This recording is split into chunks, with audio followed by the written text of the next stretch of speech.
We're live.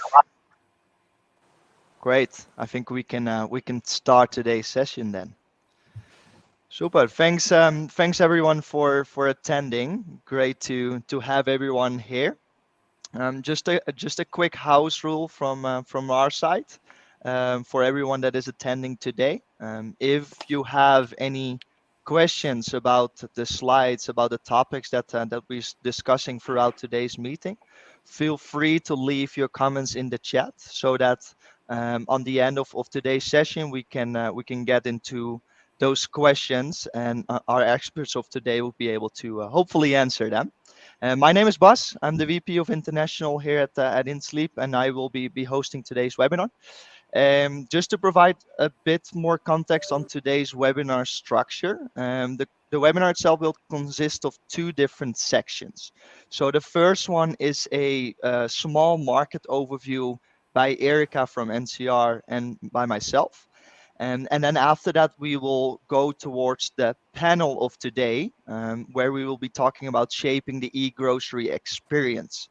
And having that said, I think we can start with an introduction of the panelists and speakers for today. Erica, would you be able to share with us your role and background, please? Sure. Good morning or afternoon, depending on where you are, I suppose. Morning for me. My name is Erica Moran. I work for NCR. You probably think of NCR as the company that does POS because we've got about 70% of the self-checkout and POS systems in the world.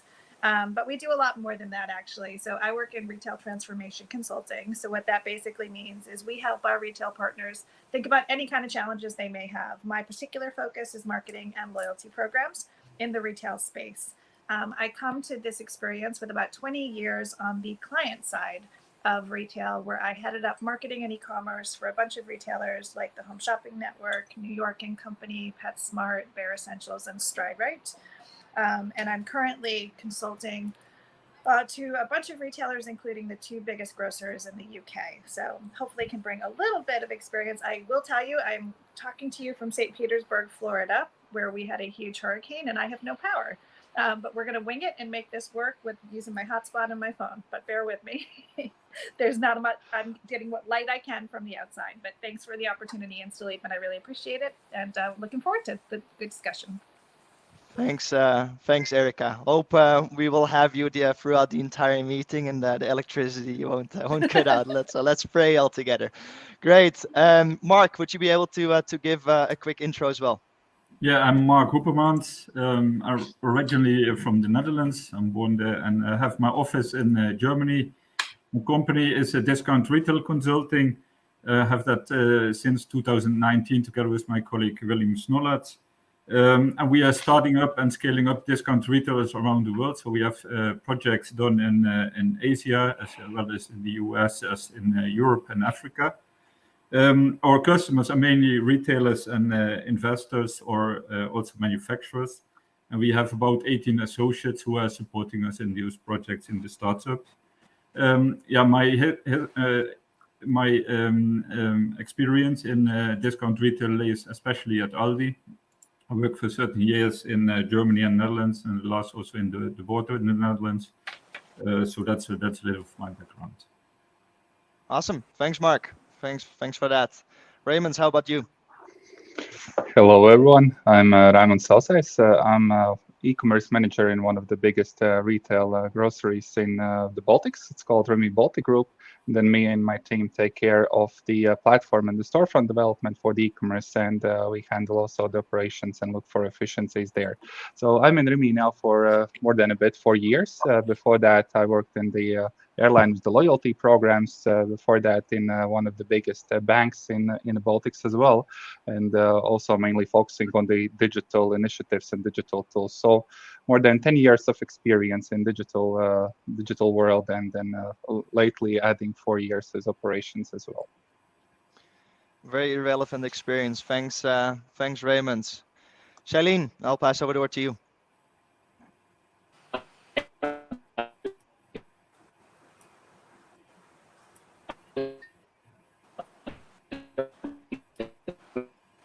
I think we can't hear you that well. the internet connection is a bit choppy. I'm not sure if you could potentially change your internet to mobile network again. What we can do is like we can quickly skip the intro and continue with the webinar, and then we'll eventually get back to the introduction later when the internet connection is a bit more stable. Hello, can you hear me now? Yeah, you're back again. Yeah. Okay. So I'm Shailen Shukla, I'm Chief Logistics Officer in one of the largest distributor here in UAE, a local Emirati company, $1 billion operation. We distribute everything from FMCG to electronics, and I have been here for the last 15 years in the Gulf region, worked in Dubai, Egypt, Saudi, Kuwait, Qatar, Bahrain, Oman, etc. And we run a very large e-commerce operation as well. Happy to be here and looking forward to the discussion. Thank you. Looking forward to it as well. Thanks for the intro. Super. So I think we can continue to the next part of today's webinar. And from here, what I will do is pass over the word to you, Erica. Okay, thank you very much. So I guess I would start by saying, like anyone who decided to pursue a career in marketing, I think I'm a little bit of an amateur psychologist. So I'm fascinated by consumers and what they do, and I love it when they do things I don't expect them to, and I can't actually predict their behavior. That's kind of always interesting to me.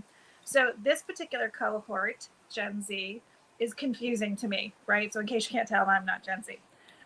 So they're tough to market to, and I think a lot of it is because they don't quite behave the same way as previous generations. And so what you find, so this is the group that was born between 1995 and 2010, so they are younger.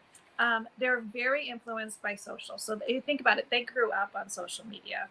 The other thing that's really impacting this group is COVID, because if you think about it, the percent of their life that they've lived with COVID is much higher than it is for me, right? So that's been a big part of their adult life. In particular, I have people who work for me that it's their first job out of college and they're doing it remotely. So that's kind of an interesting way to start your career. They are less willing to shop in store. They will go in store, but when they do, they want it to be a very cohesive experience with their online experience and with their mobile experience. They're far more likely to shop online, not surprisingly. And they want something that's convenient. They do care about price, just like everybody else, but they also care about convenience, and they care that it's tied to their social issues. They care a lot about things like where food is sourced are important to them. But the interesting thing about them is they can be a little bit more brand fickle in general.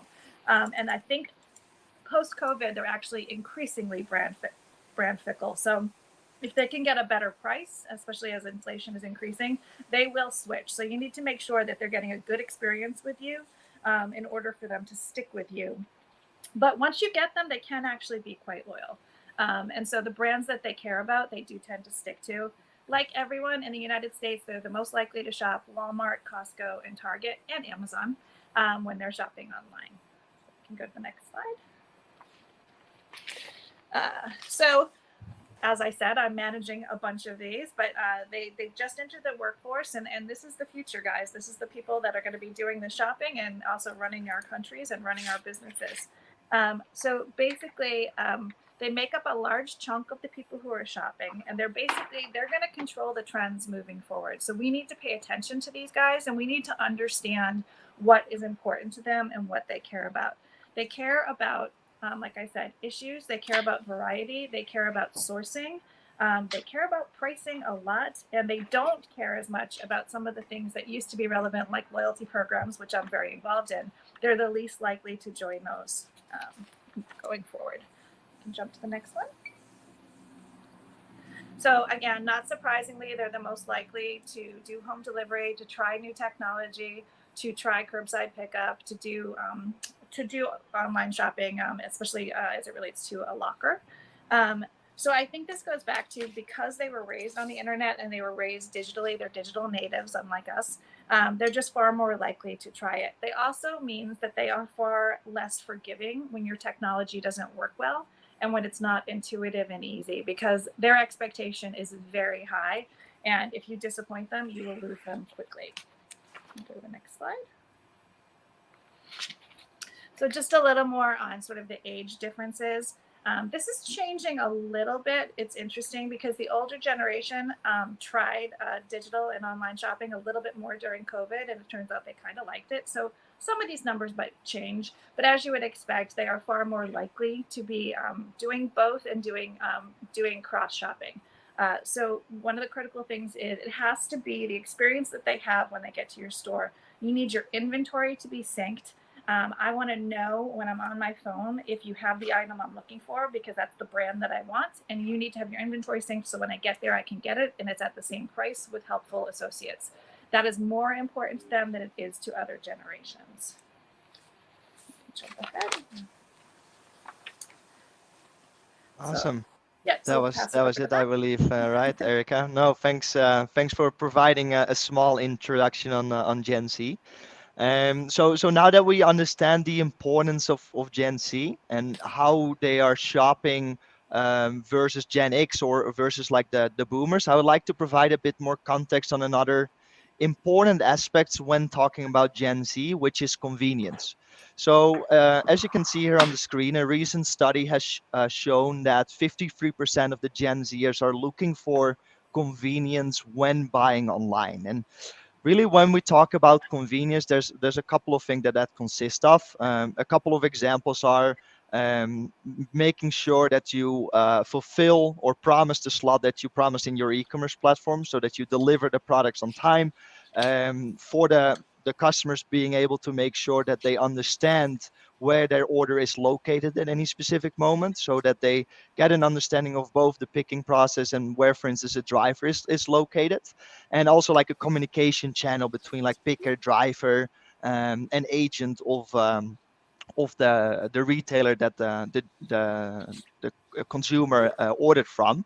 And really what we see is like, if you are able to offer a great customer experience, customers will continue buying through your channel. And what we see is like, if you have the great customer experience, that equals to retention. So customers are simply coming back to your eGrocery platform, and that equals growth as well.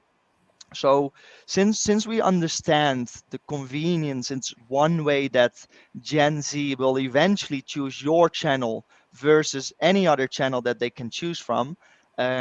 Through customer experience, you will be able to like win eventually this market. And when we have a look to the industry, there's two different types of players that we see highly active here. The first one is brick and mortar supermarkets, and the second one are digital native players like marketplaces. And eventually the consumer will choose between these two companies based on convenience. So now something that we've done at InSleep is a research on the level of convenience that grocers are currently providing in different markets to compare to digital native players in their e-grocery channels. And we've done that based on the following three pillars. So the first one is ease of purchase, which really means like order personalization and precision of delivery slots. The second one is order traceability.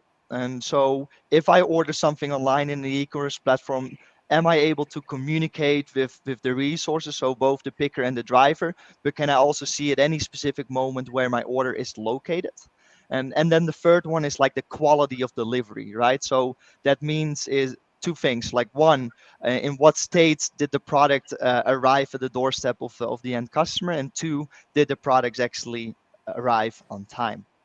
And what the results of this research have shown is that the marketplaces, so the ones in blue, are currently beating grocers, the ones in green, on every single pillar. So on ease of purchase, on order tracking, and most of the delivery part. So ease of purchase consists of like product specifications, delivery windows, delivery options. Order tracking really means like being able to like track the order end to end. So from the moment that I order it in an e-commerce platform all the way up to delivery. And then the delivery where grocers were actually way better than marketplaces, which is the order condition.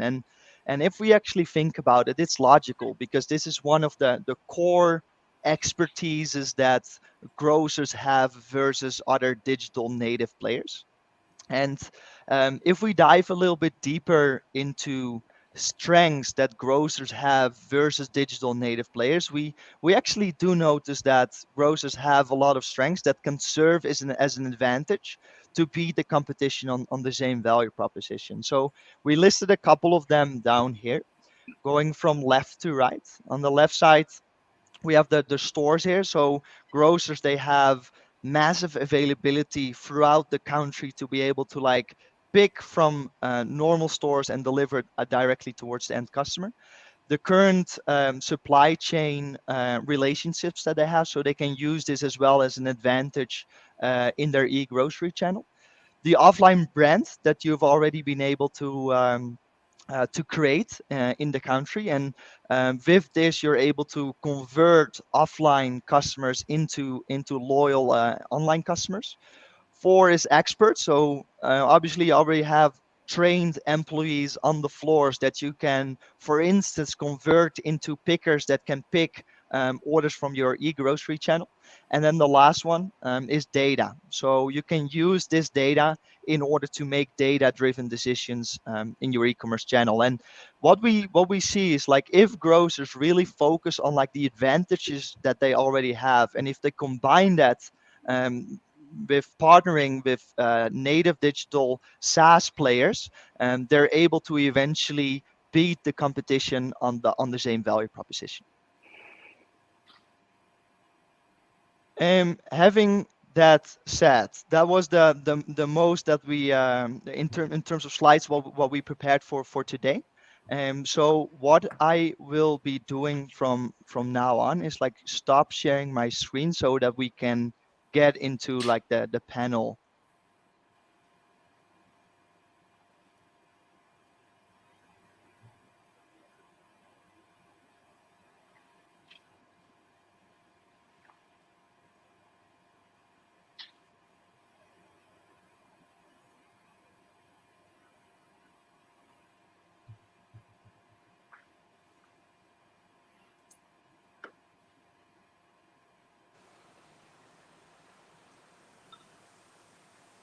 I think I'm back again. Can I get a thumbs up when I'm Yes. yeah, I'm back? Super. So what I will do is Yeah, stop yeah. my screen so that we can get into the panelist of today. So to provide a bit more information on the way how we will be structuring this. So we've already given some initial context on the market, how Gen Z is shaping it, and how the main players stand in terms of convenience. So now we can have a broader discussion on how to shape the e-grocery space with our experts, and we will compare the e-grocery status in different types of markets. So we have in today's panel, we have people that are active in different parts of the world. So we will be covering the United States, Europe, and also the Middle East. And our experts will give examples on how leading retailers are approaching that digital strategy. So panelists feel free to add and complement each other. I think it would be great if we can have a discussion here instead of just a one-way talk. And we'd love to hear your thoughts on the discussion points that we'll be covering today. And then at the end of the discussion, we'll have space to ask questions as well from the audience. So people, please don't be shy and ask everything in the chat that you would like to know from our experts of today. Good. Then moving on. Towards the first section of the panel today. Erica, would you be able to provide a bit more context on the macro overview of the e-grocery landscape today, and maybe also given that you have so much knowledge about consumer trends, like a shift of consumer trends during the past few years? Sure. So I can speak mostly to the States, but a little bit obviously to the UK since I'm doing some consulting there. But basically, in the States, we've seen a high growth trajectory in online shopping for grocery. The number one online grocery retailer, believe it or not, is Walmart. Didn't see that one coming a few years back, but when Walmart, it's sort of like when Walmart or Amazon sets their mind to something and they have enough money and resources, they're going to go after it and get it. As you, I'm sure, know, Amazon purchased Whole Foods. And so they haven't quite figured it out yet, but they will. The history of Amazon is they don't get it right the first time. They just keep throwing money at it until they do. And so Amazon is a fast follower right now in the grocery market. Instacart is a big player here in the States. They do. So a lot of our grocery retailers haven't really figured out how to do the delivery and online ordering themselves. And so they go to a third party like an Instacart who can kind of customize all of that for them. I'm not a fan of this because I think you're giving up, you're letting someone come in between your relationship with you and your consumer. And at the end of the day, you want that data. That data is going to help you to build your business over time. And so right now, Instacart's a big player. They're about to go public. They're about to do an IPO in the United States. So that will probably be an interesting thing to watch. We've also got Kroger here in the States, who is pretty advanced in terms of how they're using data, how they're using technology, and thinking through sort of those players. And then basically eGrocery. So right now, digital is about 9.5% of the U.S. market for grocery. So that's kind of where the market stands today. Great. Hey, Mark, how do you see that in the European market? Like, given your experience as well in Aldi, how would you describe the digital transformation in Europe? Yeah, we see at DSC actually the following development. So after especially in the pandemic, of course, omni channels grew, and especially, of course, the e-commerce. So the adaptation was going quickly. And also all retailers reacted upon it. So you see that they all created an omni-channel strategy. And the one who started with it was especially the UK. The UK was leading in here. And then slowly it came into the mainland Europe, followed by Netherlands, France, and the Baltics, which are already quite advanced also and adapting quite quickly. And you see, especially like Germany, Italy, and Spain, they are lacking behind, so that they are taking more time to adapt and finding their strategies. The first, when you look to the retailers, mainly the service supermarkets felt the main equipped to go in this direction, to have this kind of services via omnichannel. Discounters were lacking behind. That's also their strategy. They're more the followers into the market. When you look then more into the discounters overview, you see that especially Lidl is leading the discounters as part of the Schwarz Group. Also, they have also a Lidl app, and they're quite successful in selling non-food via e-commerce with more than 2 billion euros in sales at the moment in several countries. They only focus on non-food, so not on food, because food is still very difficult also to make profitable in the e-commerce landscape. You see, especially Aldi is also following, but is more reluctant, so more slower in this development because they don't see the profitability in it. They project to have about 1 to 2% in sales in the coming 2 years to 2026, according to IGD. And but all of them, they are more or less following each other and checking out on each other. Main driver is, of course, profitability, because you need to be sustainable for the longer term.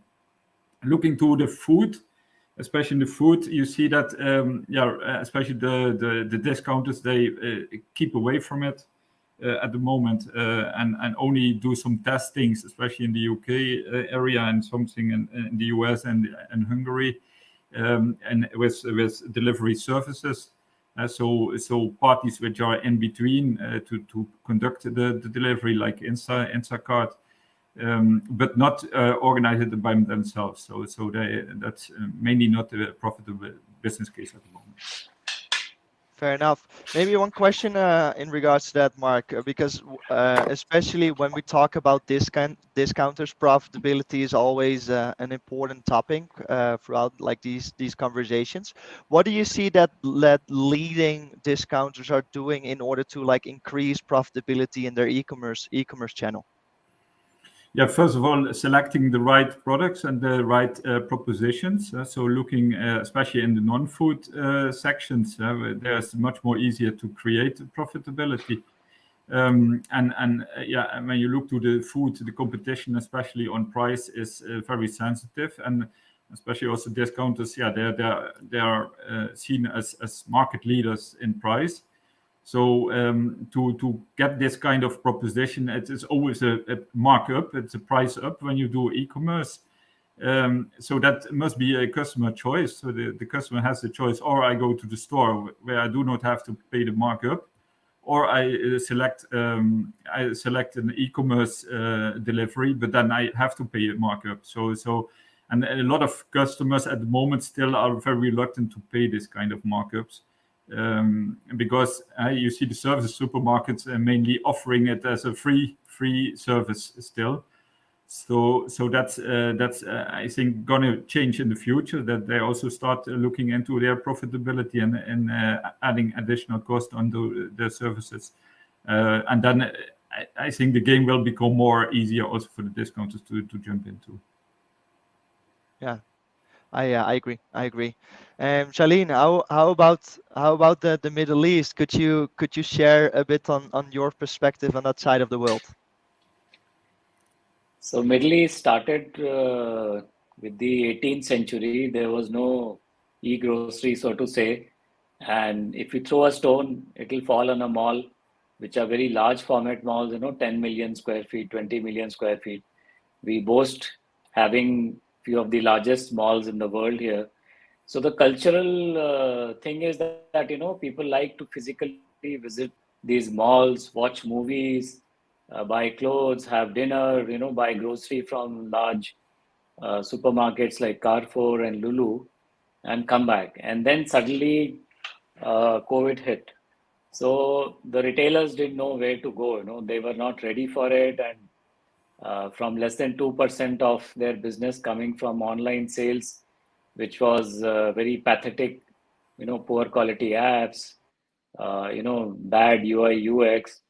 So they had to like overnight jump onto the bandwagon of eGrocery and try and offer something to the customers.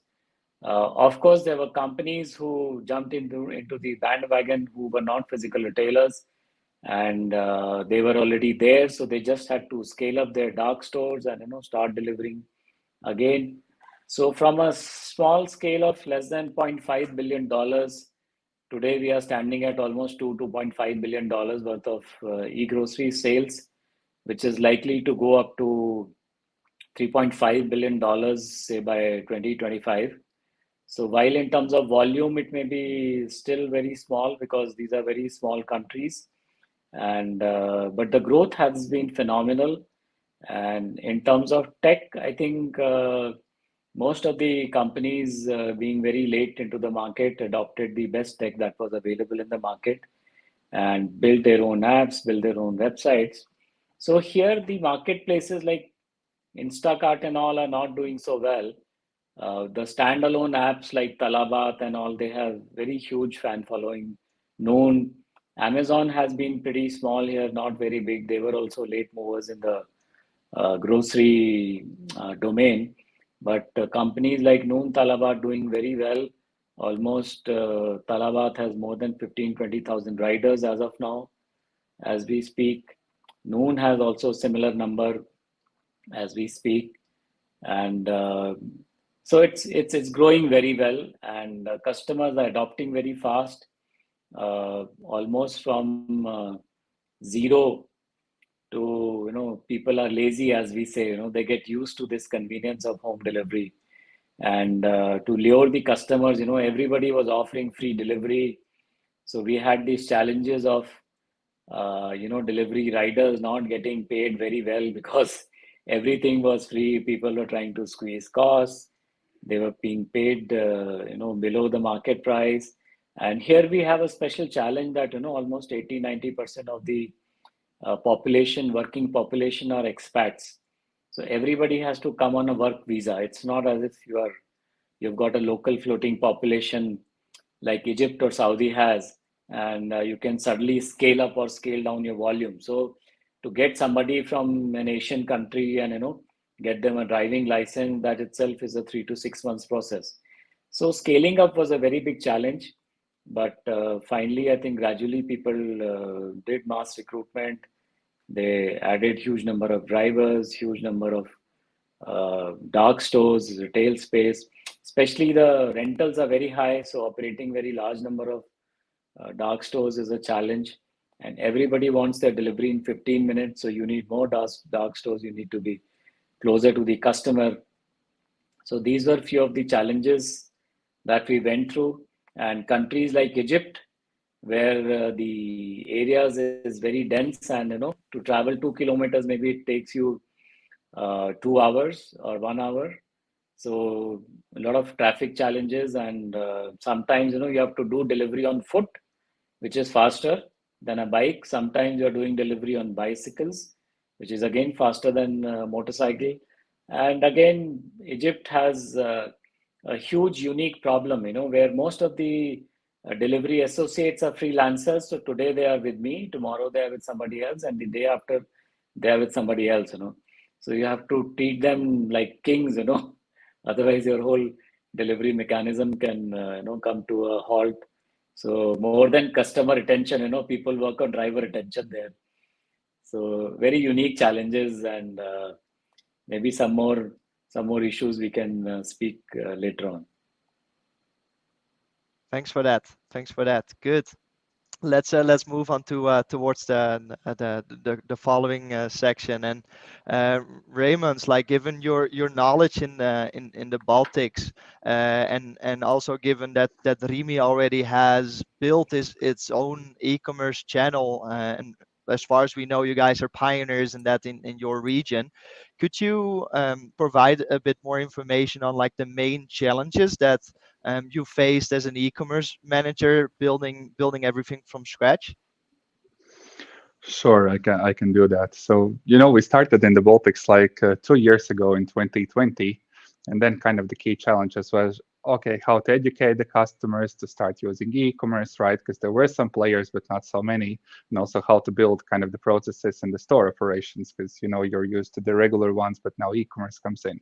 And 2 years later, we have traditional players in the market. We have more e-commerce players. We have Q-commerce players now. So really, the market has changed a lot during these 2 years, and also the customer behavior and expectations are always kind of changing, and it's hard to keep it up. So what we did, and what we do still, so one is that, of course, you can use the experience and knowledge which you have already in the company. Uh, Always listen to the customers, because they actually give you quite a good feedback of what maybe might be the next things also to come for.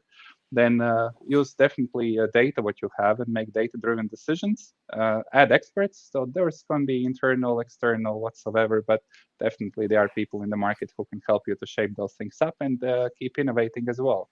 And to name some of the examples what we did, so assembling the basket also in e-store, that's kind of takes some time. So okay, we built a usually bought section where you can really see your usually bought products like in one list, and either it's online, offline, you have all the products.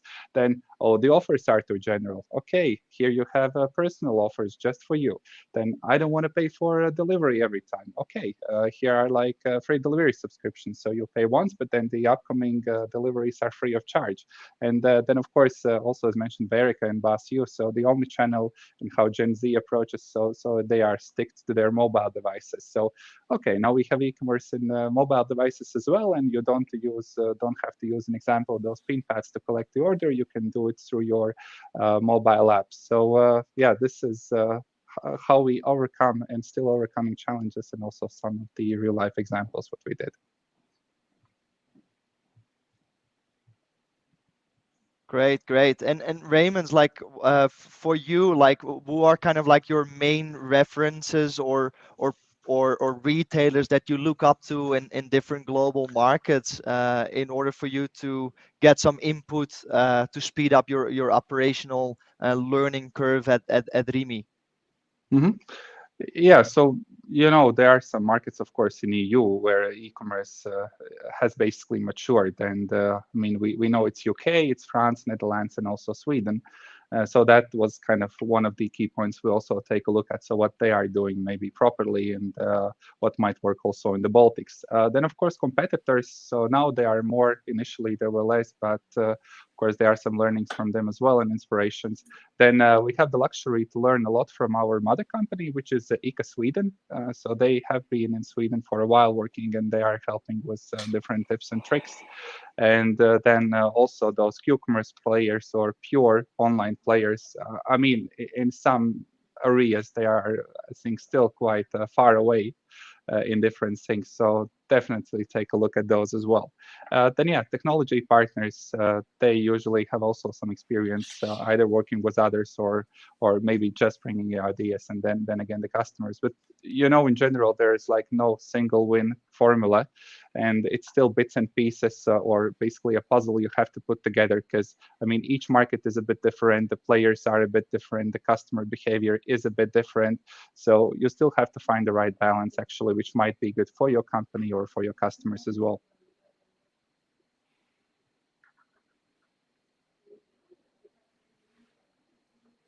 Great.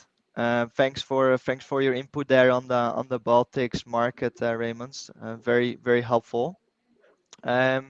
Mark, like given that you are more active on the other side of Europe, like what do you feel like are the main blockers European retailers face when they try becoming more digital oriented?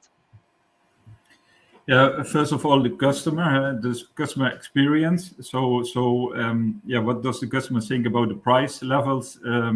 Is the price still competitive? And can they react accordingly to it on different kind of promotions and price levels from competitors? So especially a discount, that's a very important aspect, because people are very price sensitive, so they compare prices every day and with each other. On the other hand, you have the labor cost. That was already mentioned partly by Charlene. The labor costs in Europe, they are significantly higher than when you compare it with Middle East and also Asia. That's a big blocker for e-commerce, especially because of the cost of delivery. Not only from the employee, but also from the logistics by itself. So that's going to be an even bigger challenge now in growing inflation and wage rises which are happening. Another blocker is the internal organization of a retailer. So is the IT well developed? Does the IT system fit to develop further this kind of e-commerce activities, and are there also interactions between each other, so between the countries and on a more international basis to use the skill advantages, but also more on a service supermarket level, the interaction between the franchise and the main company. Franchises, they are very reluctant in a lot of cases to have e-commerce because of losing of sales in their stores. So that interaction is always a very important one. And then further, you have the complete supply chain organization. So retailers are very strong in organizing their supply chain very efficiently, but mostly they outsource everything via 3PL, meaning that that's also something you see already in the store delivery, and I expect also for the future. That's not the key competence of a retailer to really do the delivery by themselves, but that there will be always parties in between which are doing the last mile delivery. And you see that kind of developments already in Asia. We just did a project in Thailand, and you see actually that all the big retailers there, they already lived more or less on the 3PL parties and marketplaces which are actually in between and are really focused and specialized in this kind of deliveries. Yeah. And if you kind of like compare like the European market and the Asian market with each other, like what are kind of like the main differences and the main similarities that you see in those two markets? Yeah, the difference is, of course, the adaptation level. So the Asians are very, they adapt quite rapidly the multimedia activities. So they are more on the mobile phones. They do more on direct contact with retailers, but also ordering food for even for meals directly via internet. Meaning that they have a very close connection of usage for using mobile applications. That you see in Europe, it's still very step by step. So you see some countries adapting very fast, some countries very slow. Of course, younger people, like mentioned, Generation Z, much more faster than the older generations, and all depending upon what is your target group. What are the people who are doing your customers? They decide also how fast you have to move with new kind of applications and new kind of development. And that's mainly also driving, especially that Europe is still behind of Asia in that way of thinking. That sense, yeah. Okay, good. Shailene, how about the Middle Eastern landscape? Like you already touched upon the topic a little bit, like, but how do you see the supermarket's digital transformation in that specific region? I think the supermarkets like Carrefour and other large people are still in the stage of evolution, whereas the pure play e-grocery players have gone far ahead and are doing much better. But Carrefour and all, they have deep pockets, so hopefully they should catch up in due time. But as of now, they are far behind. UAE luckily has a very high level of mobile internet adoption. Almost internet penetration is 91%. The time spent online daily average is 7 hours 49 minutes. The smartphone penetration is almost 66%, and social media penetration is almost 99%. So almost 90+% of the orders are coming from mobile phones. Most of the majority of the population is Generation Z, so very quick adoption is there to e-commerce and e-grocery. So that is one part. Second part, as I said, the drivers, how to manage them, the quantity. Talabat, players like Talabat, they have 15,000-20,000 riders. So managing them becomes a very big challenge. And also, this part of the world has very fast, very large highways. So you could be driving on a 12-lane highway, and in the fastest lane, you'll see a biker competing with a Range Rover, and you fear for his life. And we've had almost 372 major accidents with the delivery riders.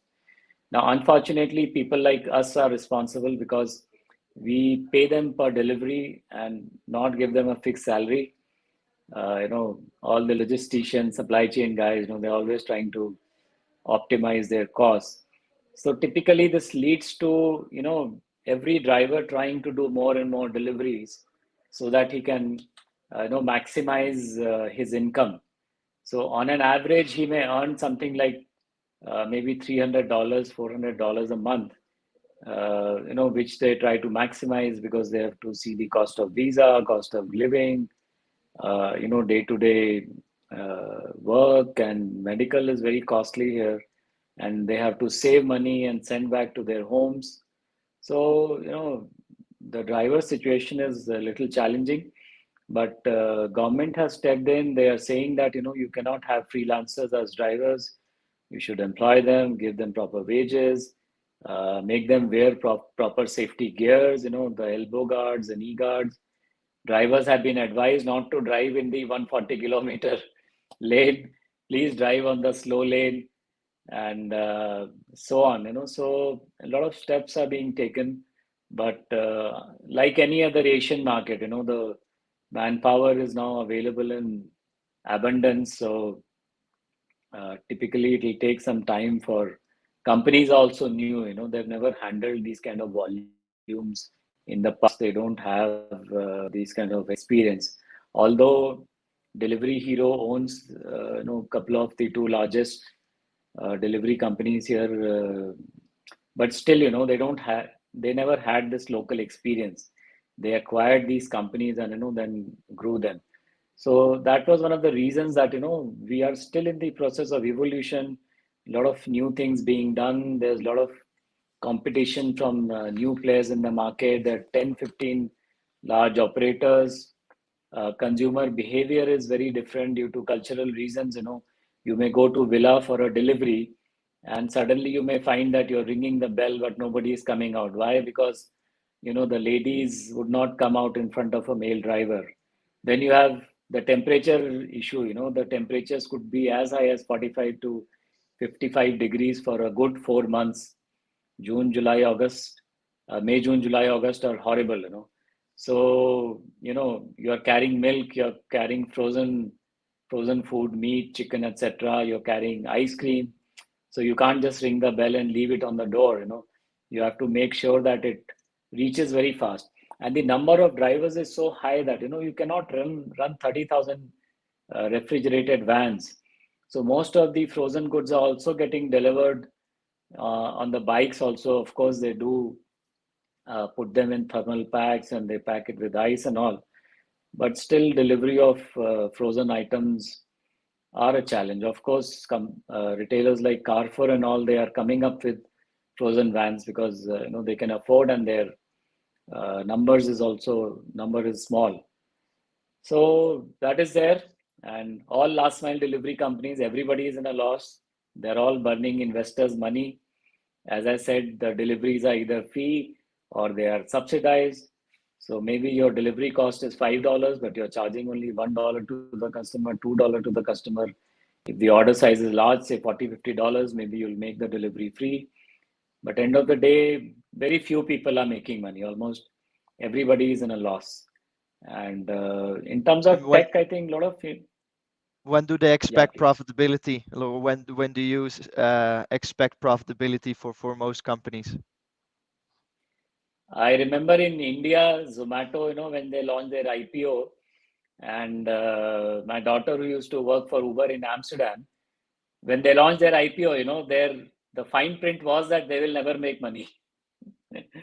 So the revenue model for so many companies, is that probably they'll never make money by doing operations, but I think the valuation game comes into play where they become a unicorn and they become a $1 billion organization, and they hope that someday the market will mature enough and they'll be able to recover their cost. They'll be able to charge a fair delivery fee to the customer and in turn pay a fair delivery charge to the rider. So it's a vicious circle. You're trying to sell something at a discount and you're offering freebies like free delivery, so you don't pay your drivers well. So that goes on. Fair enough. And you mentioned earlier as well in terms of like technology, a lot of like retailers and companies are still lacking on that. What type of improvements do you see that that company need to make in terms of like e-commerce technology in that region? So the physical retailers never thought that a day will come where their e-grocery sale will be not 2% but 20%. So they were not ready for it. So companies like Talabat from Delivery Hero and Zomato, these kind of companies, they were like digital native players, so they were much better in terms of tech adoption. But otherwise, everybody else who was in the physical retail business was very slow to adopt the technology. So still in the process of, some of the companies are still in the process of evolution. Very different challenges in that region. Thanks for providing a bit more info on that. Let's move on towards the next part where It would be great if we can give some practical tips on the people that are watching today on how to develop their digital supermarket strategy. So maybe with this one, I want to start with you, Mark. You obviously follow like the big discounters such as Penny, Netto, Aldi, Bidronka. How do you see that these markets, these supermarkets, are approaching their digital strategy? I think you're on mute. I prepared some. Sorry, I prepared some slides for that. Maybe you can show. Yeah, sure. Give me 2 seconds. I will ask the moderator. Yeah, Yeah, super. the one before first. Yeah. Okay. So what you see, especially that's what we already discussed about how the development of online, especially, is evolving throughout the chains. You see that in column 5. It's a report from a recent report from IGD, showing especially that the main service retailers like Tesco, Leclerc, and Ahold, they are the main leaders here. Carrefour and Intermarché more in the middle, and then you see more the discounters and the German and Spanish related chains. They're more behind compared to each other. I then go to the next slide. Here you can see especially where's the expectation where to get the sales from in the future, and you see especially that again the same the ones who are more advanced, they expect to have also the most sales from these kind of channels. You still see that discount in general keeps very slow and far away from growth in digital strategies. When you look more into detail what they are doing then from a discounter point of view, Lidl is, for example, developing an app, or they have developed an app which is quite successful and rolled out throughout all of Europe. They have millions of subscribers there in every country, but that's more or to create more customer intimacy and more market. It's more a marketing tool for them, also to save marketing cost and be more effective to one-to-one communication.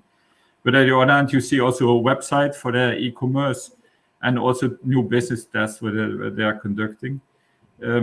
Their focus is especially more on the younger consumer, to attract also more younger consumer, because that's, like already said, is the future. And there they are more or less the leader compared to the other retailers and discounters. Aldi is more follower, more reluctant in development here. More slower also, but using actually their digital strategy more as a marketing tool, and going more into the social networks to communicate with younger customers. And Penny, on the other hand, they are part of a bigger organization like the Rewe Group. They are still facing some more issues also on IT and their IT development, but they are also focusing more on the younger consumer, copying a lot of things from Lidl and going into that direction. And more or less what you see is everybody is looking to share their best practices and to see what are the best practices. And at the moment they find the best practice, or they have the money, like already said, of buying that kind of parties out of the market, or copying it and integrating it in their existing business models. And in the end, it has to be sustainable. Otherwise, it doesn't make any sense to go in that kind of direction and meet the specific customer expectations as well. Now, the present customer as also the future customer looking ahead 5 to 10 years. Great, thanks for that. Hey, I'll directly go to you, Raymond. Talking about this topic. How did you guys do this at Rimi? What was kind of like the step-to-step approach that you guys took towards excelling in your e-grocery operation strategy? Yeah, I mean, I prepared a couple of bullet points, but I think this first one to start, it's like learn from the others, because I mean, either by attending such webinars or going to conferences or reaching out to somebody else, it's definitely worth your time, and you can get different insights what might also work for you. then start maybe small, test the processes, make sure it's actually working or the basis is there. Because in our case also, we started actually with 2 stores only in Latvia, but now we are at around 60 plus locations where you can actually get those groceries picked up, right? Then listen to your workforce. So I mean, they are the ones using the tools on daily basis. They actually know what to improve. So that we still are following quite closely. Then improve and optimize. So yeah, the data is there. Either it's purchases, either it's sales per man hour, picking rates whatsoever. Please use them, analyze them, and this is what we also do to improve the efficiency. And then customer focus, because also the couriers. So for some maybe it's just a driver, but in our case it's more like customer service agents, because they are in touch with the customers, so they have to be polite. Or the pickers, yeah, it's like quality experts, because they have to take the best and best before date, right? The best looking mango, avocado, or whatsoever. So kind of small things, but they make a huge difference also for the customers. So we are trying to follow these on daily basis. And then also if we look at the last year, so we have improved the efficiency by around 15%. And also an example, the fully picked orders as well are on the rise and also looking better than the past year. And yeah, from I don't know if you're trying to build a new e-commerce platform or trying to step in there, and then of course, as mentioned also by others, you have to think maybe what assortment you want to offer, because frozen, it definitely complicates the operations, but maybe it's worse. Or in the Baltics, there are some special conditions for alcohol, right, where in some cases you need age checks. So again, some things to consider. Where to pick? So we do the picking in the stores at the moment, but in general it depends on the volumes. And then you can think either it's in the store, either it's single order picking, zonal picking, micro fulfillment picking, dark store picking. Yeah, it depends basically on your business and yeah, where and how to deliver. So of course, if there is high density, then it makes sense. If it's like few people, then maybe it can be later then added in later stages. But yeah.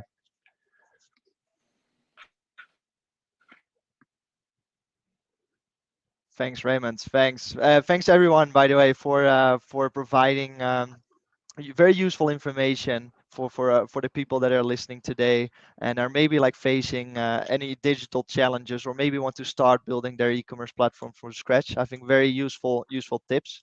Um, before we are covering the audience questions, I wanted to ask you one last question, Erika, because we obviously have covered how consumer trends have shifted during the previous years, and how leaders are shaping the digital strategy. But obviously, we're facing a big challenge right now around the world, which is the economic landscape and the inflation as well. How do you feel like this will shift, and how will this eventually affect consumer trends in the future? You feel like? So I think it's good news, bad news, I guess, is the way I would think about it. So the good news is I think we're going to have more grocery shopping, right? So people are trading down. So you're less likely to probably eat out, less likely to probably order takeout, more likely to want to cook from home. So that's kind of the good news side. So that I think equals more grocery shopping. I think on the negative side is when they're grocery shopping, they're trading down within the stores that they go to and within the brands that they go to, right? So maybe I'm not going to buy this more expensive thing that I would have bought previously, or as much fresh produce, or I'm going to switch to a traded down brand. I'm also probably more likely to use a savings app. In particular, with this Gen Z segment, they are very app driven. And so I would think about how are you integrating your discounting into some kind of a very clear and easy to use savings app that makes it very simple for them to know where they're going to get the best price. I think we're going to see an increase. This cohort was not very interested in loyalty programs in the past, but honestly, if you don't join a loyalty program, you're not going to get the discounts or the two-tier pricing. And so for us, that means we're actually going to be collecting more data from this group, which is going to impact future decision making in a positive way. I think you should focus on, like I said, the app development is incredibly important. Is it intuitive? You have to ask yourself too, how many apps is the average person willing to have on their phone, and are they loyal to you enough to download your app? Or should you combine with other sort of non-competitive retailers to do a cohort app, or combine into something like a Nectar or one of the loyalty programs that consolidates other retailers, so that you're taking advantage of that. So I think, again, good news, bad news, but I think we have to be prepared for them spending a little bit less and trading down within the category and within brands.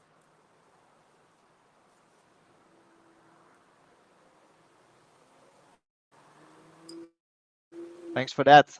I think we can move on towards the last section of today's webinar. I see we're already running out a little bit of time, so let's get to the questions from the audience. I see here one question from Adrian, and I think this is a question for you, Mark. But if anyone else would be able to give some input, that would be great as well. And the question is as follow. How do you see the adoption of picking in store and warehouse picking model in big retailers?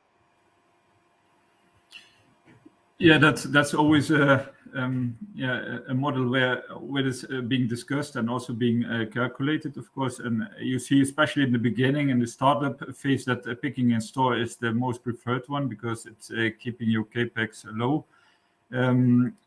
So and also it gives you the possibility to test and to try and to see what is really going on into your neighborhood with your customers.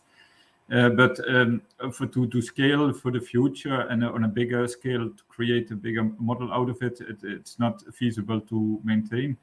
So you need to go to warehouse picking. But of course, that has much more capex impact. But in the end, will be much more efficient and optimal for every retailer. So you see already the ones who are having large numbers of e-commerce sales, they are already creating their own warehouses with warehouse picking. So that's actually then also the future where we expect it will go. And Raymond, how do you see that? Yeah, I think the main part is already covered, but there might be the other aspect, which might be more or less relevant also for the countries. It's kind of the warehouse location, because if people are now really used to these Q-commerce things, right, then you expect fast deliveries, and then depends where the warehouse actually is and how fast you can get those orders. So I think that's the second aspect you have to take into account as well. But of course, kind of from theory and practical point of view, the warehouse picking should be more efficient than the in-store picking.